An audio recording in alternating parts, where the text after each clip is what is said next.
Vivian Hale's 35th birthday party ended in a silence so thick you could choke on it.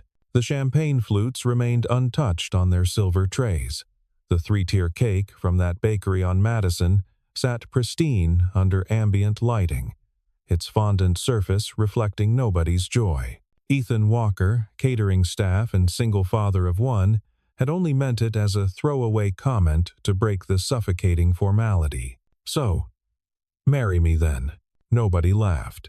The most powerful woman in the room looked at him as though he'd just reached into her chest and squeezed something she'd spent years protecting.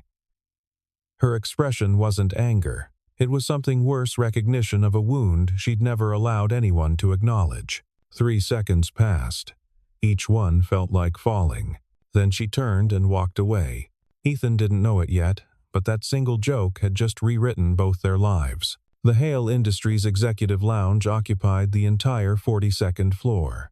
Floor-to-ceiling windows framed Manhattan like a trophy, all glittering ambition and architectural triumph. The party itself felt less like a celebration and more like a brand activation event. Ethan had been working these corporate functions for 3 years. He knew the choreography: arrive early, set up the beverage station, smile professionally, remain invisible. Tonight he was running on 4 hours of sleep because Mia had woken up twice with nightmares about the math test she'd failed last week. Champagne? He offered a tray to a cluster of executives discussing quarterly projections. They took glasses without looking at him. He'd stopped taking it personally 2 years ago. Ryan Chen, another catering staffer and the closest thing Ethan had to a work friend, appeared at his elbow. "Have you seen the birthday girl? She looks thrilled to be here." Ethan glanced across the room. Vivian Hale stood near the windows, holding a glass of sparkling water she wasn't drinking. Her posture was perfect, her smile practiced, her entire presence radiating controlled competence. She wore black, always black, and her dark hair was pulled back so severely it looked painful. "Can you blame her?" Ethan murmured. "This doesn't feel like a birthday party. It feels like a board meeting with cake." 35 and still single, Ryan said, not unkindly. "That's got to be a choice, right? Woman that successful, that smart, don't start." Ethan moved toward the kitchen to refill his tray. "I'm just saying, man. She could have anyone she wanted, could she?" Ethan wasn't sure why he said it. Exhaustion, maybe. Or the bone-deep frustration of another 16-hour day that wouldn't quite cover Mia's dental appointment next month. Having power and having options aren't the same thing. Ryan grinned. "You should tell her that. Sweep her off her feet." "Excuse me, Miss Hale, I couldn't help but notice you're alone. Have you considered marrying a guy who can barely afford his own rent?" The joke should have ended there. But at that exact moment, Vivian Hale walked past them toward the restroom corridor, and Ryan, idiot, beautiful. Oblivious Ryan raised his voice just slightly. "She's still single, I'm telling you." Vivian's step faltered. Just for a second. But Ethan saw it, and then God help him he was speaking. Not to impress, not to flirt, just to fill the horrible space that Ryan's thoughtlessness had created. Then, I guess, his voice came out rougher than intended. "Marry me." It wasn't a question. Wasn't even really directed at her. It was meant to be absurd, obviously satirical, the kind of dark humor you use when you're too tired to filter properly. But Vivian stopped walking. Turned, looked directly at him. Her face was perfectly composed, but her eyes, there was something in them that made Ethan's stomach drop. Not anger, not embarrassment, something older and more complicated. Like watching someone accidentally trigger a landmine you'd buried years ago. "Excuse me?" Her voice was quiet, controlled. Ethan's brain caught up with his mouth. "I'm sorry. That was inappropriate. I was making a joke." She finished his sentence. Her tone gave nothing away. "About my age and my availability. At my birthday party. In my building." The room had gone silent. Ethan was suddenly, painfully aware of every executive watching them, every phone potentially recording, every career consequence crystallizing in real time. "Miss Hale, I apologize. Completely, I wasn't. Thank you for your service tonight." She cut him off with the kind of professional courtesy that felt like a door closing. "I think we're finished here." She walked away. Not quickly. Not dramatically. Just away. The party dissolved within 10 minutes. Guests found excuses, checked their phones, remembered early meetings. The untouched cake was boxed up by another catering employee. Ethan didn't know. The champagne went back into storage. Ryan wouldn't look at him. Nobody would. Ethan finished his shift in a fog of adrenaline and dread, cleaning surfaces that were already clean, stacking chairs that didn't need stacking. At 10:47 p.m., he clocked out, rode the service elevator down 42 floors, and stepped into the November cold. His phone showed 3 missed calls from Mia's school and a text from his ex-mother-in-law. "Mia's asking for you. When are you coming?" He'd ruined everything. And for what? The subway ride to Ridgewood took 40 minutes. He spent all of them staring at his reflection in the window, watching himself disappear and reappear as the train moved through tunnels and stations. What had he been thinking? He hadn't. That was the problem. He'd been too tired, too stretched thin, too fucking tired of being invisible. And for one stupid second, he'd spoken like someone who mattered. Now he'd pay for it. They always did. People like him. People who forgot their place. Ethan picked up Mia at 11:30 p.m. from his ex-mother-in-law's house in Ridgewood. The porch light was off Brenda's passive-aggressive way of saying he was late again. "Daddy." Mia burst through the door before he could knock, all 7 years of her colliding into his legs. She smelled like apple shampoo and the vanilla candles Brenda kept everywhere. "Hey, sweetheart." He crouched down, pulling her into a proper hug. "Grandma said you're always late now." Mia's voice held no judgment, just observation. She had his gray eyes and her mother's stubborn chin, the only 2 things Sarah had left them before she'd decided marriage and motherhood weren't authentic to her journey, and moved to Portland with a yoga instructor named Kai. "I know, baby. I'm sorry." Brenda appeared in the doorway, arms crossed. She'd never forgiven him for not stopping Sarah from leaving, as if he'd had any power over a woman who'd already mentally checked out. "She had dinner at 6, Brenda said. "Bath at 8. She's been waiting up for you for 3 hours. "I know." "Thank you for watching her. You need to figure something out, Ethan. This isn't sustainable." "I know." He stood, keeping one hand on Mia's shoulder. "I'm working on it." The drive home, a 12-minute bus ride because he'd sold the car 8 months ago, was quiet. Mia pressed against his side, humming something from that animated movie about singing animals. She didn't complain about being tired. She never did. Their apartment was a 1-bedroom in a building that had been up and coming for 30 years. Mia slept in the bedroom.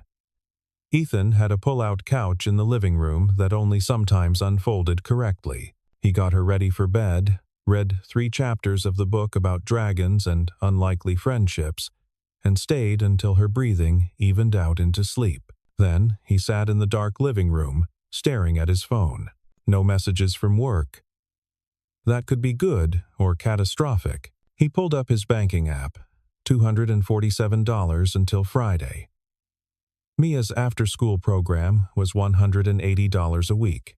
Groceries, maybe $60 if he was careful. That left $7 for everything else. His health insurance through Hale Industries was the only reason they survived. Mia's ADHD medication alone was $400 a month without coverage. If he lost this job, his hands were shaking. He'd joked about marriage to a woman who could erase him with a signature. A woman who probably had lawyers on speed dial. A woman whose birthday he'd just ruined with his exhausted, thoughtless mouth. What would he tell Mia? How would they manage? The apartment suddenly felt very small and very cold. Meanwhile, 42 floors above Manhattan, Vivian Hale stood in her corner office and looked at nothing. The party debris had been cleared. Her assistant had left flowers and a handwritten card on her desk. "Happy birthday, Miss Hale. Wishing you all the best," in handwriting too perfect to be sincere. She'd received 47 birthday messages today, most from business contacts. Some from family members she saw once a year. 2 from friends, if you could call them that anymore. None of them felt real. The joke hadn't been funny. But it hadn't been cruel either, just careless. The way people are when they don't know they're stepping on landmines. "Marry me." She'd heard versions of that joke before. Usually from men who couldn't understand why a woman with her money and her resume wasn't attached to someone. Why she ate lunch alone. Why she never brought anyone to company events. As if being alone was a problem to solve instead of a choice she'd made after Kenneth. Kenneth, who'd proposed 4 years ago with a 3-carat ring and a PowerPoint presentation about their strategic partnership potential, who'd had his assistant schedule their intimacy into his calendar like client meetings, who'd suggested she consider stepping back from the CEO role after children.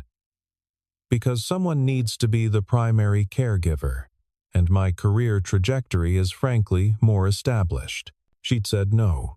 He'd acted surprised, as if she'd broken a contract they'd never actually negotiated. That was the last time she'd let anyone close enough to ask. The catering worker, Ethan, his name tag had said, hadn't been asking, hadn't been suggesting anything at all. He'd just been tired and stupid and probably didn't mean a single word. But for a second, when he'd said it, she'd felt something sharp and hot under her ribs. Not attraction. Recognition. He'd looked at her like she was lonely. Because she was. And that was somehow worse than all the strategic partnership proposals in the world. Vivian picked up her phone, pulled up the employee directory, found his name. Ethan Walker, Catering Services. ID #74521. She stared at the profile, no photo, just basic information. Hired 3 years ago, no disciplinary notes, no complaints. She should fire him. It would be cleaner, easier. Instead, she set the phone down and stood there in the dark, surrounded by everything she'd built, wondering why success tasted like chalk. The email arrived at 7:48 a.m., just as Ethan was dropping Mia off at school. From v.hale@haleindustries.com to e.walker@haleindustries.com. Subject: Meeting request. Mr. Walker, please report to the executive floor at 2 p.m. today. Reception will direct you. V. Hale. No explanation. No context. Just the digital equivalent of a summons. Mia was pulling on his hand, trying to show him the art project taped in the school hallway. "Daddy, look, that's the one I made with the purple." "That's beautiful, sweetheart." He barely saw it. His vision had tunneled to the phone screen, to those 12 words that might as well have been a termination notice. "You're not looking. I'm sorry." He crouched down, forced himself to focus on her face. She pointed to a construction paper tree with googly eyes. "It's a friendship tree. Miss Jessica said we should give our friends names, so I gave mine yours." Something in his chest cracked a little. "I love it. It's perfect. Are you okay? You look scared." Kids saw everything. "I'm fine, baby. Just thinking about work. Is it bad?" "I don't know yet." He kissed her forehead, watched her run into the building with her backpack bouncing, and stood on the sidewalk with the email burning a hole in his pocket. At 1:55 p.m., Ethan stepped out of the elevator onto the 42nd floor, wearing his only good shirt, the one he saved for parent-teacher conferences, and shoes he'd polished that morning with hand soap because he couldn't afford actual polish. The receptionist, a young woman named Claire who'd always been kind to him, looked up with something like sympathy. "Miss Hale is expecting you." Conference room B. Not her office. A conference room. More formal. Probably witnesses. He was getting fired. Had to be. The conference room was smaller than he expected. Windows on one side, a table for 6, and Vivian Hale sitting alone with a leather portfolio closed in front of her. "Mr. Walker." "Please sit." He sat, tried not to look as terrified as he felt. For a long moment, she just looked at him. Not coldly, not angrily, just looking. Like she was trying to solve an equation that wasn't adding up. "I'm not firing you," she said finally. The relief was so sudden he almost laughed. "Oh. Thank you. But I need to understand something." She leaned forward slightly. "Last night, when you said what you said, was it because you genuinely found the situation funny, or because you pitied me?" The question was so direct it knocked the prepared apology right out of his mouth. "I what?" "It's a simple question. Were you making fun of me, or feeling sorry for me?" Ethan's brain scrambled. "Neither. I wasn't thinking at all. My coworker made a stupid comment, and I was trying to make it less awkward, and instead I made it worse, and I'm so sorry. Why would my being single be awkward?" He stopped, stared at her. She wasn't letting him off easy. She wanted a real answer. "It shouldn't be," he said slowly, "but people, they treat it like it is. Like there's something wrong with choosing not to. I don't know. Partner up, according to schedule. And you? Do you think there's something wrong with it?" "No," he meant it. "I think people make assumptions. About women especially. That you must be too picky, or too focused on work, or—" He stopped himself. "I'm sorry. This isn't appropriate." "What's not appropriate?" "Me. Talking to you like we're equals. We're not. Because I'm your employer. Because you're you, and I'm a guy who serves drinks and cleans up after parties. You could destroy my life before lunch and not remember it by dinner." The words came out harder than he'd intended. But they were true, and he was tired of pretending otherwise. Vivian's expression shifted. Not offended. Something closer to understanding. "Is that why you think I called you here? To destroy you? Isn't it?" "Mr. Walker, Ethan, I didn't call you here to punish you. I called you here because that joke, stupid as it was, is the most honest thing anyone said to me in years." He had no idea what to do with that. She opened the portfolio. Inside was a single sheet of paper, a printed engagement announcement from 4 years ago. Kenneth Morrison and Vivian Hale, smiling in coordinated business casual against a neutral backdrop. "This was going to be in the Times," she said quietly, "until I realized he'd already picked out names for our children. Had already decided I'd be stepping down as CEO within 5 years. Had already planned my entire future without asking me what I actually wanted." She closed the portfolio. "So, when you made that joke last night, marry me, just like that, like it's nothing, you touched something I've spent 4 years trying to forget, which is that marriage proposals, for women like me, are almost never about love. They're about strategy. Optics. Convenience." Ethan felt like he'd walked into the wrong conversation. "Miss Hale, do you know what the worst part is?" She wasn't looking at him anymore. "I almost said yes to Kenneth, because I was 31 and successful, and everyone kept asking when I was going to settle down. Like success wasn't enough. Like I needed someone else to be complete." "You don't," Ethan said. It came out fiercer than he'd planned. "Need anyone, to be complete." She looked at him then. Really looked like she was seeing him for the first time. "Your joke was thoughtless," she said, "but it wasn't malicious. And I overreacted, because I'm tired of being reminded that my life doesn't look the way people think it should. I understand that." And he did. Every parent-teacher conference where he showed up alone, every school form that asked for mother's name and he had to write N.A., every pitying look from married parents who couldn't imagine raising a kid solo. Probably more than you'd think. Something passed between them then. Not attraction, not pity. Just recognition, two people who'd been judged by the shapes their lives didn't take. "I'm sorry," he said again. For real this time. Not because I'm scared of being fired, but because I hurt you, and you didn't deserve that." Vivian nodded slowly. "Apology accepted.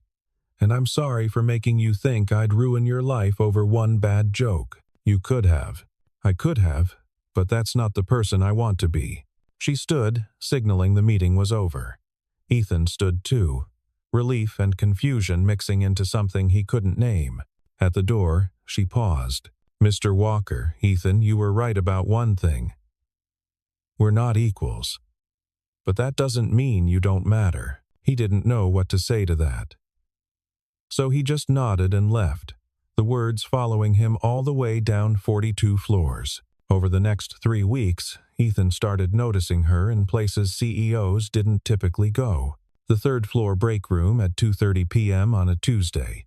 The loading dock on Thursday morning. The hallway outside the janitorial supply closet. She didn't approach him. Didn't speak. Just appeared. Like she was testing the geography of her own building for the first time. Once, he looked up from refilling coffee supplies and found her standing near the window, staring at the street below. She was wearing her usual black suit, but her hair was down the first time he'd ever seen it that way. It made her look younger, less fortified. He didn't say anything. Neither did she, but something was shifting. He could feel it. Ryan noticed too. "Is it just me? Or is the Ice Queen slumming it lately?" "Don't call her that," Ethan said automatically. Ryan raised an eyebrow. "Protective much? She's not what people think. And you know this because?" Ethan didn't answer. Because the truth that they'd had one honest conversation and it had somehow rewired his understanding of power sounded insane. Vivian knew she was being obvious. Knew her assistant had started asking careful questions about her schedule. Knew the HR director had probably noticed her sudden interest in workplace culture assessment. She couldn't help it. That conversation with Ethan had cracked something open. Made her realize how small her world had become. How every relationship in her life was transactional. How she'd confused isolation for independence. She started paying attention to the people who actually kept the building running. Learned names, noticed schedules, realized that the man who'd accidentally proposed to her worked 16-hour days to support a daughter he never complained about. She didn't have a plan. Didn't know what she was doing. She just knew that going back to the fortified version of herself felt impossible now. The accident was minor. Mia had tripped in the school parking lot and scraped her knee badly enough to need bandaging, but the timing was catastrophic. Ethan was on shift. Brenda was in Connecticut visiting her sister. The school needed him there immediately. His supervisor, a perpetually stressed woman named Marion, did not take the news well. "Ethan, I can't keep covering for you. We're understaffed as it is. I know. I'm sorry. But she's 7, and she's scared, and there's no one else." Marion pinched the bridge of her nose. "Bring her here. Keep her in the break room. But if she causes any disruption, she won't, I promise." Mia sat on a bench in the employee break room, her knee bandaged, clutching the stuffed rabbit she'd insisted on bringing. She was being so quiet, so good, trying not to be a problem. It broke Ethan's heart. "You okay, sweetheart?" "I'm fine. Does it look bad? For you to bring me here?" "Don't worry about that. You're more important. Grandma says I make things hard for you." Ethan knelt down in front of her. "Grandma is wrong. You are the best thing in my entire life. Don't ever forget that." She nodded, but he could see the doubt in her face. 7 years old and already learning to feel like a burden. He had to get back to the event, some product launch on the 30th floor, but he couldn't leave her alone. "I'll be right back, okay?" 10 minutes. "There are books in my bag." "Okay, Daddy." He made it 9 minutes before he heard the voice. "You must be Mia." He ran back to the break room to find Vivian Hale sitting on the bench next to his daughter, examining the stuffed rabbit with apparent seriousness. "What's their name?" Vivian asked. "Clover," Mia said. "She's a girl rabbit. Clover is an excellent name." very dignified. Ethan stood in the doorway, paralyzed. "Miss Hale," Vivian looked up. "Ethan, your supervisor mentioned Mia was here. I hope it's all right. I heard there was an injury. It's just a scraped knee. I'm sorry, I'll keep her out of the way. She's not in the way." Vivian turned back to Mia. "I used to fall down a lot when I was your age. I have a scar on my elbow from trying to climb a tree I had no business climbing." Mia's eyes went wide. "Really? You climbed trees?" "All the time. Drove my mother crazy."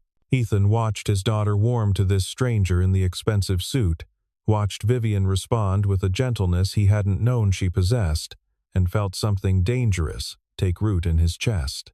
After a few more minutes of conversation about trees and rabbits and favorite colors, Mia said something that made them both stop. "You're like the princess in the tower." Vivian blinked. "What?" "In my book. There's a princess who lives in a really tall tower, and she has everything she needs, but she's still sad because she's all alone. You remind me of her." The silence that followed was profound. Ethan wanted to apologize, to explain that Mia sometimes said things without filters, but Vivian spoke first. "You're very perceptive, Mia." Her voice was quiet. "And you're right. Sometimes towers are lonely, even when they're beautiful. In the story, she comes down from the tower, and she's scared at first, but then she makes friends, and it's better." Vivian looked at Ethan. Something passed between them, understanding, permission, possibility. "Maybe I should try that," Vivian said. Later, after Mia had been picked up by a finally returned Brenda, after the product launch had wrapped and the guests had left, Ethan found Vivian standing in the same third-floor break room. "Thank you," he said, "for being kind to her. She's remarkable. You're raising her well. I'm trying. Most days I feel like I'm failing. That's not what I see." Vivian turned to face him. "I see a man who puts his daughter first, always. Who works impossible hours and never complains. Who apologizes when he's wrong and stands up when he needs to. You barely know me. I know enough?" She paused. "She's your whole world." "You said that. She is. I don't have that. A whole world. I have a company and a reputation and a bank account that means nothing when I go home to an empty house." "Miss Hale, Vivian. Please, Vivian." The name felt strange in his mouth. Intimate. Your life isn't empty. It's just different from what people expect. Is different enough? He didn't have an answer, but he stayed there with her in that industrial break room, with its fluorescent lights and coffee-stained counters, and for the first time in years, neither of them felt quite so alone. The rumors started small, whispers in the break room. Looks that lasted too long. Questions from HR about workplace relationships that weren't technically questions. Someone had seen them talking. Multiple times. In places that seemed deliberately private. The story grew teeth. Single dad seduces CEO for job security. CEO having crisis, slumming with staff. What's really going on between them? Ethan felt it first in the schedule changes. Suddenly he was working overnight shifts, weekends, events where Vivian wouldn't be present. Then came the isolation. Co-workers who'd been friendly turned cold. Ryan stopped sitting with him at lunch. Marion started documenting every minor mistake, coffee temperature, uniform cleanliness, arrival times. He could handle it. Adults whispering didn't hurt him. But when Mia came home from school crying because another kid had said your dad is trying to marry someone rich so you don't have to be poor anymore, something in him snapped. She'd heard it from her classmate's mother. Who'd heard it from someone who worked at Hale Industries. Who'd heard it from someone else. The gossip had escaped the building and infected his daughter's life. That night, after Mia finally cried herself to sleep, Ethan sat in the dark and made a decision. He wasn't disappearing, wasn't apologizing for something he hadn't done, wasn't teaching his daughter that rumors win. The HR office was on the 15th floor. Ethan requested a meeting through the proper channels, waited 3 days for approval, and showed up with a folder of documentation. The HR director, a woman named Patricia Downs, who'd been with the company for 20 years, looked surprised to see him. "Mr. Walker, please." "Sit." He sat, placed the folder on her desk.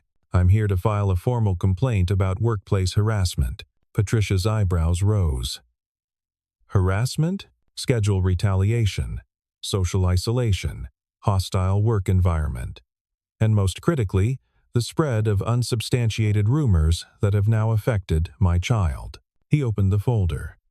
Inside were printouts of his schedule changes, timestamps of conversations, a note from Mia's school counselor about the bullying incident. "I have done nothing inappropriate. I have not violated any company policy. I have not engaged in any conduct that would warrant this treatment. But because I had one conversation with Miss Hale, a conversation she initiated. In a professional setting, I'm being systematically pushed out." Patricia reviewed the documentation carefully. "These are serious allegations. They're supported by evidence. I'm not asking for special treatment. I'm asking for my job to be evaluated based on my work, not on what people assume about my personal life. Has Miss Hale? Miss Hale has been nothing but professional. This isn't about her. This is about employees who think they can weaponize gossip." Patricia closed the folder. "I'll need to investigate this." "I understand. But while you investigate, I need my schedule corrected. And I need a formal statement from this office that the rumors are unsubstantiated and will not be tolerated. My daughter is 7 years old. She shouldn't be crying about something she doesn't understand because adults can't mind their business." For the first time since entering the office, Ethan felt the full weight of his conviction. He wasn't begging, wasn't apologizing. He was demanding the dignity he'd earned. Patricia nodded slowly. "I'll schedule a meeting with your supervisor, and I'll draft a statement regarding workplace conduct." "Thank you." As he stood to leave, she said, "Mr. Walker, for what it's worth, I believe you, and I'm sorry this happened. It wasn't justice, but it was a start." The management meeting was scheduled for Thursday at 10 a.m. Department heads only. Vivian rarely attended these. Her time was better spent on strategic planning, but this time she'd requested the invitation herself. Patricia Downs presented the harassment complaint in clinical terms. No names at first, just facts. Schedule manipulation, documented retaliation, rumors affecting an employee's family. Then she named Ethan Walker. The room shifted. Vivian watched faces carefully, saw the knowing looks, the barely concealed judgment. Marion, the catering supervisor, spoke first. "With all due respect, Miss Hale, this employee has been difficult lately. The schedule changes were due to operational needs. Show me the documentation." Vivian said quietly, "I'm sorry? Operational needs require documentation. Show me the staffing analysis that justified moving Mr. Walker to overnight shifts exclusively." Marion's face went red. "It was. I made a judgment call based on rumors. Which is exactly what Mr. Walker is alleging." The room went silent. Vivian stood. She rarely stood during meetings. It was an intimidation tactic she'd abandoned years ago, but this required it. "I want to be absolutely clear about something. Ethan Walker did nothing wrong. He made a poorly timed joke at my birthday party. I accepted his apology. That should have been the end of it." "Miss Hale," someone tried to interrupt. "I'm not finished." Her voice didn't rise. Didn't need to. "What happened instead is that employees, many of whom are in this room, decided to punish him for something they imagined. They created a narrative about his character, about his intentions, about his relationship with me, and they did it without a single piece of evidence." She looked directly at Marion. "You changed his schedule to make his life harder, because you assumed he was using me. Because in your mind, someone in his position couldn't possibly be a person I'd speak to otherwise. I didn't mean. What you meant doesn't matter. What you did was retaliate against an employee for something that existed entirely in your imagination. And in the process, you hurt his child. The room was frozen. Here's what's going to happen. Mr. Walker's schedule will be restored to his original shifts. There will be a company-wide memo about workplace conduct and the consequences of spreading unsubstantiated rumors.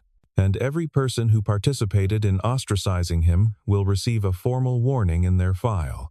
Miss Hale, Patricia said carefully, there may be questions about your proximity to this situation. Then let me answer them now.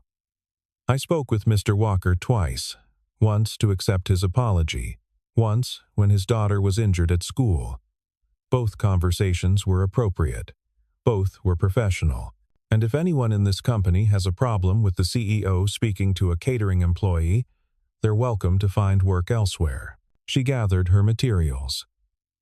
This meeting is over. Patricia, please prepare the memo. I want it sent by end of day. As she walked out, she heard someone whisper, "She's protecting him."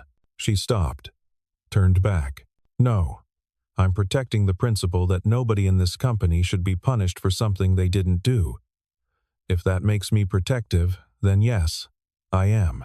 The memo went out at 4:47 p.m. Work. Workplace conduct and professional standards. It has come to management's attention that certain employees have engaged in behavior inconsistent with Hale Industries' values of respect and professionalism, spreading rumors, engaging in retaliation, and creating hostile work environments will not be tolerated.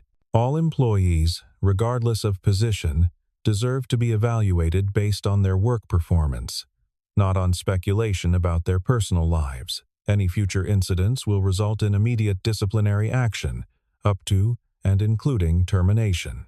Vivian Hale, CEO. Ethan read it 3 times. Then he sat on his pull-out couch and put his head in his hands. She'd stood up for him. Publicly. Knowing it would invite scrutiny. Knowing it would fuel more rumors. She'd chosen his dignity over her convenience. He didn't know how to process that kind of loyalty from someone who owed him nothing. The invitation came via email, personal address instead of work. Ethan, I'd like to apologize properly, not as your employer, just as a person who handled this badly. Would you and Mia like to come to dinner? Saturday, 6 p.m. Nothing fancy. Just food and maybe a chance to reset. No pressure. I understand if you'd rather not. She'd included an address. A house in Park Slope, not a penthouse apartment. Maple Lane, not Manhattan. Ethan stared at the email for 2 days before responding. We'll be there. The house was small. Not by normal standards, 3 bedrooms, renovated kitchen, backyard, but small for someone with Vivian Hale's resources. It looked like a place someone actually lived, not a showroom. Vivian answered the door in jeans and a sweater, hair in a loose braid. No suit, no armor. Hi. She smiled nervously. Come in. Mia immediately spotted the cat, a massive orange tabby, sprawled on the couch and gasped with delight. That's Pumpkin, Vivian said. He's friendly, but he thinks he owns the place. Can I pet him? Absolutely. While Mia made friends with the cat, Ethan followed Vivian into the kitchen. It smelled like garlic and herbs, something simmering on the stove. You cook? He said, surprised. I do. Badly sometimes, but I try. She stirred the pot. I made pasta, and there's salad, and bread from the bakery down the street because my bread always turns out like weapons. He laughed. Couldn't help it. What? She looked defensive. Nothing. You're just different here. Good different or strange different. Human different. She relaxed. I don't get to be human very often. At work, I'm the CEO. At events, I'm the brand. Here, she gestured around the modest kitchen. Here, I'm just someone who burns garlic and can't fold fitted sheets. They ate at the kitchen table, the 3 of them, with Pumpkin supervising from his perch on the windowsill. Mia talked about school, about her math test, still struggling, about the friendship tree project. Vivian listened like every word mattered. After dinner, Mia helped clear plates. Ethan had taught her that, and then fell asleep on the couch with Pumpkin, her head on a throw pillow decorated with sunflowers. Ethan and Vivian stood in the kitchen, washing dishes in comfortable silence. "Thank you," Ethan said finally, "for the memo, for this, for treating her like she matters. She does matter. So do you." Vivian dried a plate carefully. "I'm sorry it took a crisis for me to realize how toxic that place had become. It's not your fault. It's my company. Everything that happens there is my responsibility. You can't control how people think. No. But I can control how I respond when they're wrong." She set down the dish towel, looked at him directly. "Can I ask you something? And you can absolutely say no." "Okay." That joke. At the party. The question knocked the air out of his lungs. I wasn't. "I know. But hypothetically," Ethan leaned against the counter. Thought about it. Really thought. "Partnership," he said finally. "Not a transaction. Not a strategy. Just someone who sees you and stays anyway. Even the messy parts? Especially the messy parts." Vivian nodded slowly. "I've never had that. The staying. Neither have I. My ex-wife left because I wasn't enough. Or I was too much. I'm still not sure which. Maybe she didn't deserve you. Maybe neither of us deserved each other." He looked at her. "What about you?" "Kenneth?" Kenneth wanted a wife who looked good in holiday cards and didn't challenge him. "I wanted someone who saw me as a person, not a resume." "You're definitely a person." She smiled. "Some days I forget." Mia stirred on the couch but didn't wake. The kitchen light cast everything in warm amber. "This is dangerous," Vivian said quietly. "You know that, right? People are already talking. If this becomes something, then let them talk. I'm tired of living like other people's opinions matter more than my own life. Your job. I'll find another one if I have to. But I won't pretend you're not." He stopped. Started again. "I won't pretend this isn't real. What is this? I don't know yet. But I'd like to find out." Vivian looked at him for a long time. Then she took his hand. Just held it, their fingers interlacing naturally. "I'd like that too."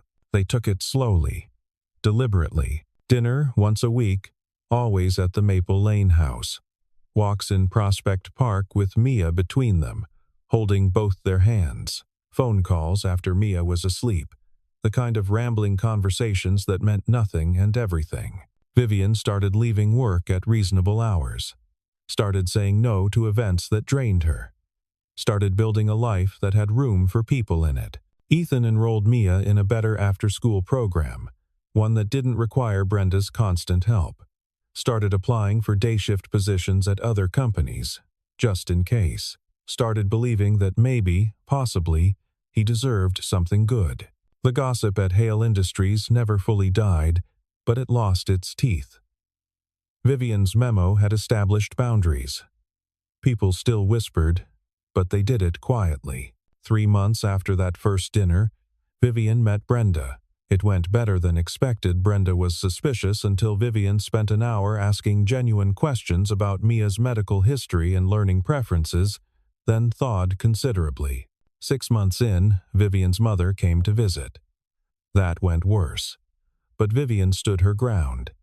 "If you can't respect Ethan, you're not welcome in my life." Her mother left. Sent a card 2 weeks later. "I was wrong. I'd like to meet him again." Progress was slow, messy, real. 1 year after the birthday party, Ethan stood in Vivian's kitchen making pancakes while she read the newspaper at the table. Mia was drawing at the counter, Pumpkin supervising. It was the most domestic scene imaginable, and the most perfect. "Vivian, She didn't look up from the article about supply chain disruptions. Remember my joke? At your party? Now she looked up. How could I forget? I didn't mean it then. He flipped a pancake. But I mean it now. The newspaper lowered. What? Marry me. He turned to face her. No joke this time. No poor timing. Just, I love you. Mia loves you. And I want to build a life where we don't have to keep pretending this is casual. Mia's crayon stopped moving.